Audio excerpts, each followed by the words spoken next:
testified that he understood the president's statements as a directive, which is corroborated by the way Comey reacted at the time. B. Nexus to a proceeding. To establish a nexus to a proceeding, it would be necessary to show that the president could reasonably foresee and actually contemplated that the investigation of Flynn was likely to lead to a grand jury investigation or prosecution. At the time of the president's one-on-one meeting with Comey, no grand jury subpoenas had been issued as part of the FBI's investigation into Flynn. But Flynn's lies to the FBI violated criminal law. B3 blanked out, redacted moment, and resulted in Flynn's prosecution for violating 18 USC little squiggly symbol 1001 period. By the time the president spoke to Comey about Flynn, DOJ officials had informed McGahn, who informed the president, that Flynn's statements to senior White House officials about his contacts with Kislyak were not true, and that Flynn had told the same version of events to the FBI. McGahn also informed the president that Flynn's conduct could violate 18 USC squiggly little symbol 1001. After the vice president and senior White House officials reviewed the underlying information about Flynn's calls on February 10, 2017, they believed that Flynn could not have forgotten his conversations with Kislyak and concluded that he had been lying. In addition, the president's instruction to the FBI director to, quote, let Flynn go, close quote, suggests his awareness that Flynn could face criminal exposure for his conduct and was at risk of prosecution. See intent. As part of our investigation, we examined whether the president had a personal stake in the outcome of an investigation into Flynn. For example, whether the president was aware of Flynn's communications with Kislyak close in time to when they occurred, such that the president knew that Flynn had lied to senior White House officials and that those lies had been passed on to the public. Some evidence suggests that the president knew about the existence and content of Flynn's calls when they occurred, but the evidence is inconclusive and could not be relied upon to establish the president's knowledge. In advance of Flynn's initial call with Kislyak, the president attended a meeting where the sanctions were discussed. An advisor may have mentioned that Flynn was scheduled to talk to Kislyak. Flynn told McFarland about the substance Flynn told McFarland about the substance of his calls with Kislyak and said they may have made a difference in Russia's response.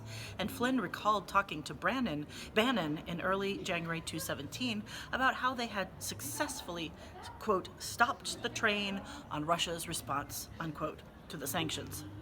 It would have been reasonable for Flynn to have wanted the president to know of his communications with Kislyak, because Kislyak told Flynn his requests had been received at the highest levels in Russia, and that Russia had chosen not to retaliate in response to the request. And the president was pleased by the Russian response, calling it a, quote, great move, unquote. And the president never said publicly or internally that Flynn had lied to him about the calls with Kislyak. But McFarland did not recall providing the president-elect with Flynn's readout of his calls with Kislyak, and Flynn does not have a specific recollection of telling the president-elect about the calls. Bannon also said he did not recall hearing about the calls from Flynn, and in February 2017, the president asked Flynn what was discussed on the calls and whether he had lied to the vice president, suggesting that he did not already know. Our investigation, accordingly, did not produce evidence that established that the president knew about Flynn's discussions of sanctions before the Department of Justice notified the White House of those discussions in late January 2017. The evidence also does not establish that Flynn otherwise possessed information damaging to the president that would give the president a personal incentive to end the FBI's inquiry into Flynn's conduct. Evidence does establish that the president connected the Flynn investigation to the FBI's broader Russia investigation, and that he believed, as he told Christie, that terminating Flynn would end, quote, the whole Russian thing. Flynn's firing occurred at a time when the media and Congress were raising questions about Russia's interference in the election and whether members of the president's campaign had colluded with Russia. Multiple witnesses recalled that the president viewed the Russian investigations as a challenge to the legitimacy of his election. The president paid careful attention to negative coverage of Flynn and reacted with annoyance and anger when the story broke, disclosing that Flynn had discussed sanctions with Kislyak. Just hours before meeting one-on-one with Comey, the president told Christie that firing Flynn would put an end to the Russian inquiries. And after Christie pushed back, telling the president that firing Flynn would not end the Russian investigation, the president asked Christie to reach out to Comey and convey that the president liked him and he was part of the team. That afternoon, the president cleared the room and asked Comey to let Flynn go. We also sought evidence relevant to assessing whether the president's direction to Comey was motivated by sympathy towards Flynn. In public statements, the president repeatedly described Flynn as a good person who had been harmed by the Russia investigation, and the president directed advisors to reach out to Flynn to tell him the president, quote, cared, unquote, about him and felt bad for him. At the same time, multiple senior advisors, including Bannon, Prebius, and Hicks, said that the president had become unhappy with Flynn well before Flynn was forced to resign, and that the president was frequently irritated with Flynn. Prebius said he believed about the negative press. He believed that the president's initial reluctance to fire Flynn stemmed not from personal regard, but from concern about the negative press that would be generated by firing the national security advisor so early in the administration. And Priebus indicated that the president's post-firing expressions of support for Flynn were motivated by the president's desire to keep Flynn from saying negative things about him. The way in which the president communicated the rest to Comey also is relevant to understanding the president's intent. When the president first learned about the FBI investigation into Flynn, he told McGahn, Bannon, and Priebus not to discuss the matter with anyone else in the White House. The next day, the president invited Comey for a one-on-one dinner against the advice of an aide who recommended that other White House officials also attend. At the dinner, the president asked Comey for loyalty, and at a different point in the conversation mentioned that Flynn's had judgment issues. When the president met with Comey the day after Flynn's termination, shortly after being told by Christie that firing Flynn would not end the Russia investigation, the president cleared the room, even excluding the Attorney General, so that he could again speak to Comey alone. The president's decision to meet one-on-one with Comey contravened the advice of the White House counsel that the president should not communicate directly with the Department of Justice to avoid any appearance of interfering in law enforcement activities. And the president later denied that he cleared the room and asked Comey to, quote, let Flynn go.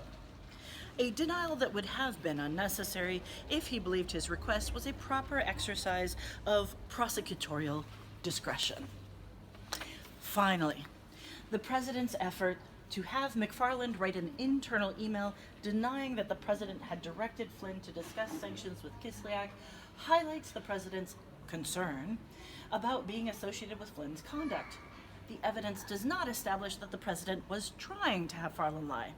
The president's request, however, was sufficiently irregular that McFarland, who did not know the full extent of Flynn's communications with the president and thus could not make the representation the president wanted, felt the need to draft an internal memorandum documenting the president's request, and Eisenberg was concerned that the request would look like a quid pro quo in exchange for an ambassadorship. Big C. In dark letters, the president's reaction to public confirmation of the FBI's Russia investigation. Little subtitle centered on the page, overview. In early March 2017, the president learned that Sessions was considering recusing from the Russia investigation and tried to prevent the recusal. After Sessions announced his recusal on March 2nd, the president expressed anger at Sessions for the discussion and then privately asked Sessions to unrecuse On March 20th, 2017, Comey publicly disclosed the existence of the FBI's Russia investigation. In the days that followed, the president contacted Comey and other intelligence agency leaders and asked them to push back publicly on the suggestion that the president had any connection to the Russian election interference effort in order to lift the cloud, entre guillemets, of the ongoing investigation. Evidence centered on the page in bold. 1. Attorney General Sessions recuses from the Russia investigation. In late February 2017, the Department of Justice began an internal analysis of whether Sessions should recuse from the Russia investigation based on his role in the 2016 Trump campaign. Footnote 273 says 273 Sessions 11718 302 at 1 Hunt 2118 302 at 3.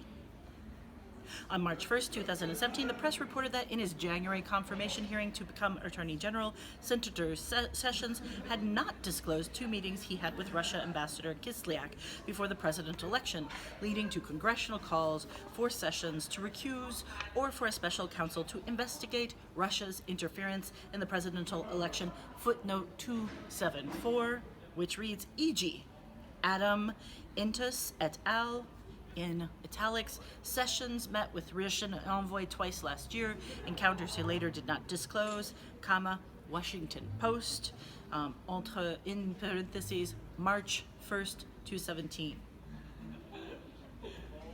Also on March 1st, the president called Comey and said he wanted to check in and see how Comey was doing. Footnote 275.